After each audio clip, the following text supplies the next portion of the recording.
Akhirnya, di video ini kita akan impresi sebuah kamera yang udah lama gue idam-idamkan. Sebenarnya nggak lama-lama banget, karena kamera ini juga umurnya belum begitu lama, tapi ya itu. Kita intro dulu.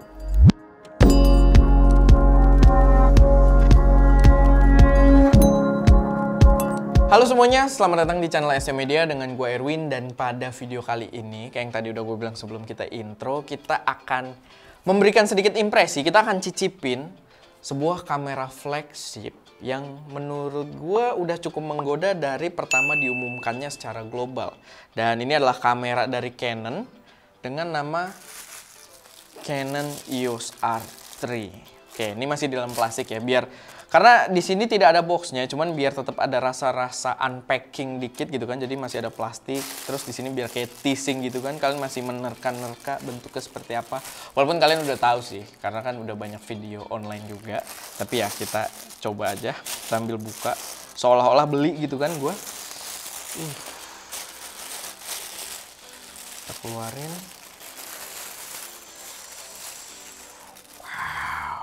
Canon EOS R3 ganteng banget ya. First impression gue, kamera ini ganteng banget. Tapi mungkin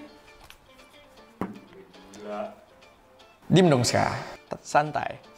Tapi mungkin sebelumnya gue pengen kasih note dulu ke kalian kalau ini bukan video review. Jadi di sini kita hanya akan impresi fisik aja. Nanti video reviewnya gue juga tetap akan buat, dan video reviewnya akan tayang secara terpisah yang membahas lebih mendalam. Tapi di sini khusus kita akan mengapresiasi keberadaan kamera ini dulu gitu. Secara fisik, apakah dia secara fisik udah compelling banget. Dan ya, ini kameranya kayak yang gue bilang ganteng banget secara fisik. Memang kalau kalian nonton review-review gue dari jajaran Canon EOS R dulu, gue cukup suka dengan desain estetik yang dibawa oleh RF sistemnya Canon atau mirrorless full frame mereka. Dimana mountingnya nih menurut gue kalau dilihat kayak gini aja nih, mountingnya tuh ganteng banget gitu ya, kayak dipamerin gitu. Dan bodinya tuh lekukannya ngikutin mountingnya banget. Begitu juga kalau udah dipasang lensa, mountingnya itu dia ada lebih dikit di sebelah sini, dan di lensanya juga ada, dan itu kelihatan pas nempel tuh bakal keren banget. Nanti mungkin kita akan praktekin, tapi di sini kita lihat bodinya dulu. Ini mantep banget. Gimana ya gua untuk menjelaskannya? Jadi ini memang seperti Canon 1DX Mark III atau jajaran 1DX secara general, karena gue suka banget pakai 1DX. Gue sempat bawa 1DX Mark II juga, waktu itu gue reviewnya sambil bawa ke Jogja, dan gue suka banget dengan modelnya yang terlihat sangat profesional, cuman ukurannya terlalu besar buat gue. Karena ya balik lagi, dia DSLR dan di dalamnya harus memasangkan sistem cermin. Sedangkan di EOS R3 ini dengan form factor yang sama, dengan built-in vertical grip, dia udah bisa lebih compact. Sebentar, gue akan melakukannya lagi. Dan ini udah pas banget di genggaman tangan gue. Kalian udah bisa lihat ya, nih bener-bener cakep banget, bener-bener keren banget di tangan gue. Dan kalau misalkan dipakai buat vlogging, dipegang kayak gini pun nih, kalian bisa lihat ya, ukurannya tuh nggak fokus lagi sekali. Oh, dia nangkep muka gue ya.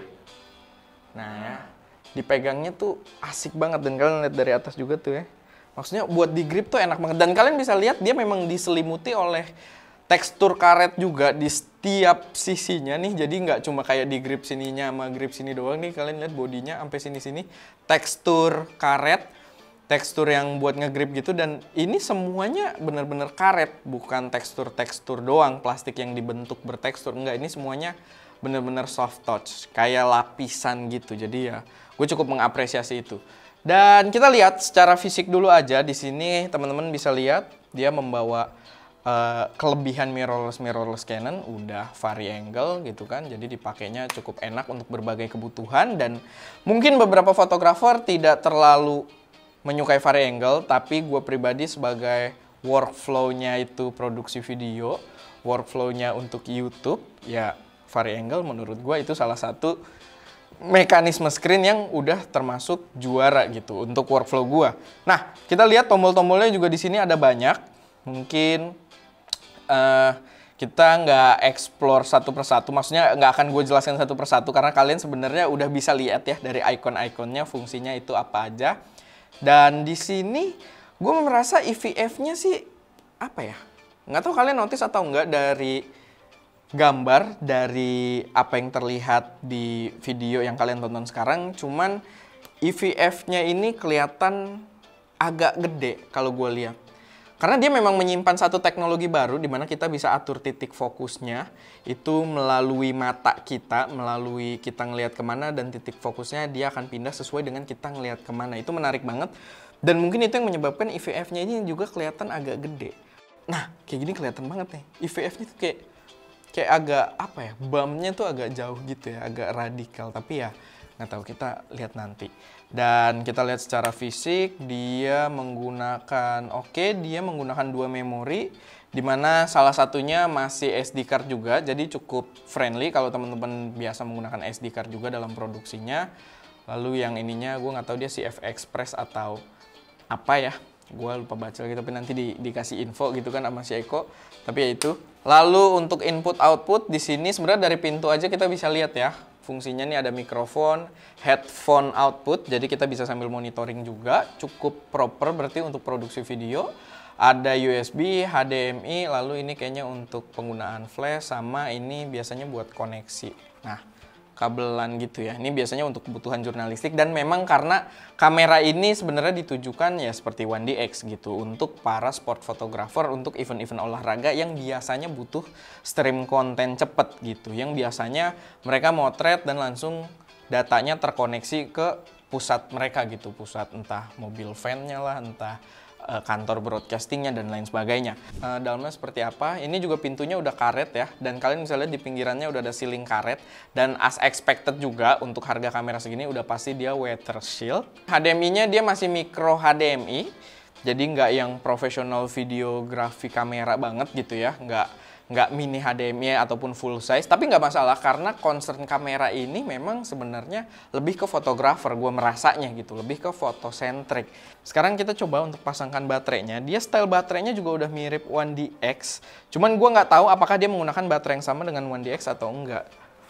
Tapi kayaknya sih dengan bentuk seperti ini mungkin enggak kali ya, dia menciptakan form factor yang sama. Tapi nggak tahu, karena memang baterainya 1DX, gue belum cek soalnya gue juga nggak hafal gitu tipe-tipe baterai. Tapi memang baterainya 1DX bentuknya seperti ini juga, gitu. Kita masukkan. Tek.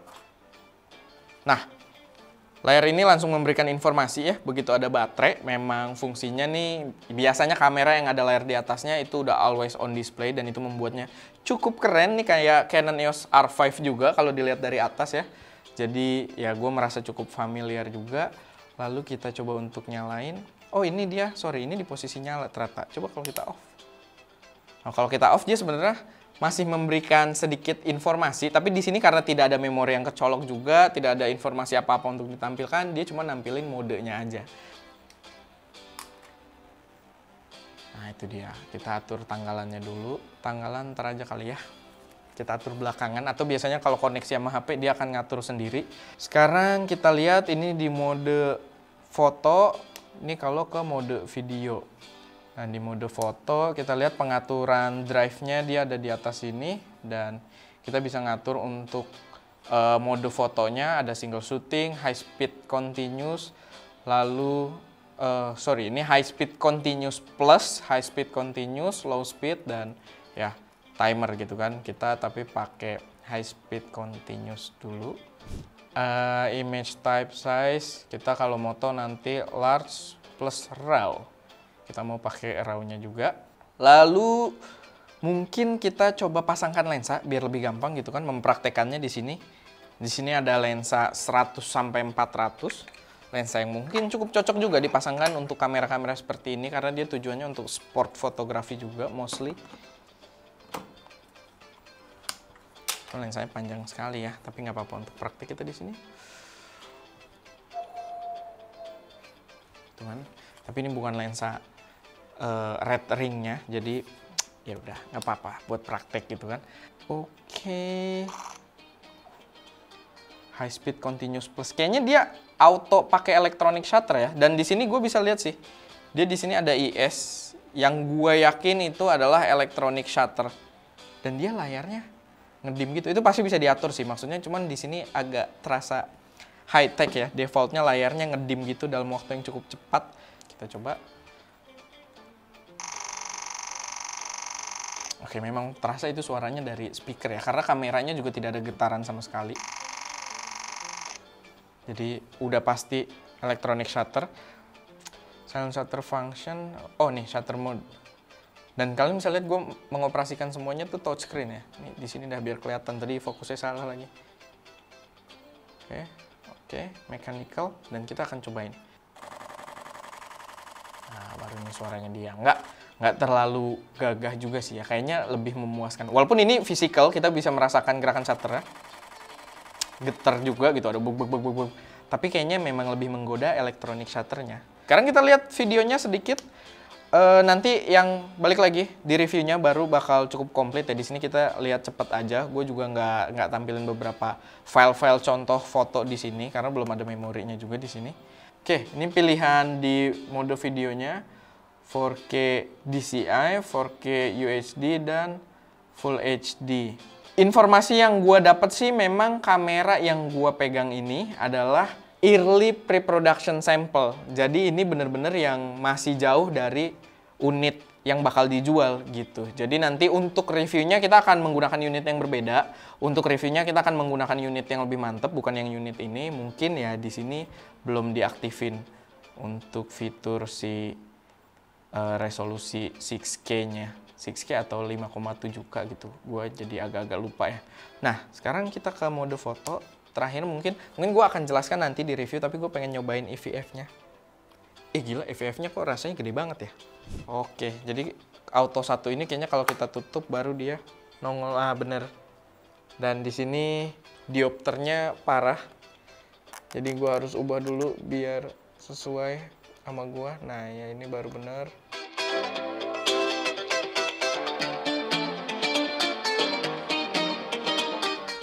Calibration complete, oke, exit. Oh my god. Oh shit. Oh shit. Oh. Gimana ngasih liatnya kayak gini tapi. Wow. Lu arahin, lu mau fokus kemana, mata lu ngeliat ke situ. Tapi lu harusnya sih ya bagusnya kalibrasi lagi karena karakter mata kan beda-beda. Seru ya? Iya, kayak main FPS. Duh, cuma mendemokan ini gimana ya? Keren banget. Gitu. Tapi ya oke, itu aja. Nanti kita akan berusaha sebisa mungkin untuk mendemokan bagaimana fungsi tersebut berjalan. Nanti mungkin ya sebisa mungkin kita akan coba, tapi tidak janji karena nggak tahu juga gimana mendemokan fitur tersebut. Oke, itu aja. Silahkan ditunggu reviewnya. Paling itu aja buat video kali ini. Semoga cukup bisa menggugah kalian untuk kepo lebih lanjut dengan Canon EOS R3 ini karena dia akan menjadi kamera yang mantep juga menurut gua. Kita akan coba untuk review semaksimal mungkin. Oke, paling itu aja buat video kali ini. Terima kasih sudah menonton. Jangan lupa buat subscribe biar nggak ketinggalan. Dan kalau misalkan kalian mau nitip tes bagian apanya, kalau misalkan kita belum kerjain reviewnya, silahkan taruh di kolom komentar. Atau nanti kita bisa diskusi bareng juga di kolom komentar. Oke, paling itu aja. Terima kasih teman-teman semua. Gua Erwin, di belakang kamera ada Ska. Dan seperti biasa, jangan lupa untuk berkarya.